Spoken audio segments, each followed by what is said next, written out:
pwede raw bang magpa-inject ng anti-rabies vaccine kahit na hindi naman sila sure na nakagat o kahit na hindi pa sila nakakagat?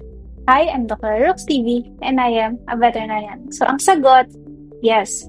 Pwede kayo magpa-inject ng mga anti-rabies vaccine kahit na hindi pa kayo nakakagat. Ito ang tinatawag na pre-exposure prophylaxis vaccine. So sino ang pwede na magpa-inject ng pre-exposure?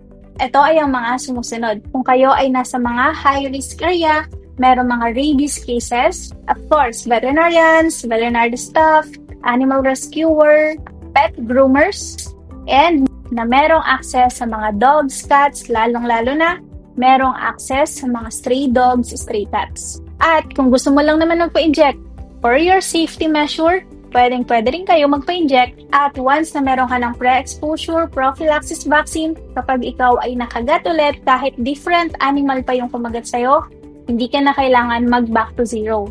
Hindi nyo na rin kailangan ng mga H-rig which is mas pricey at mas mahal. And of course, mabibigyan ka pa niyan ng peace of mind. At once na meron ka ng pre-exposure vaccine, as long as kaya mong i-observe yung aso o pusa na nakagat sa'yo and within 10 to 14 days, kahit hindi ka na magpa-vaccine, as long as healthy, hindi nagbago yung behavior ng pusa or aso na yon, pwede mo na lang siyang i-observe 10 to 14 days at bumalik na lang kayo sa inyong mga booster shot, booster doses. But of course, kung nakagat kayo, wala pa kayong any history ng mga vaccination, much better to consult first your physician para magkaroon kayo ng peace of mind at kung ano ba yung next step na gagawin sa inyo.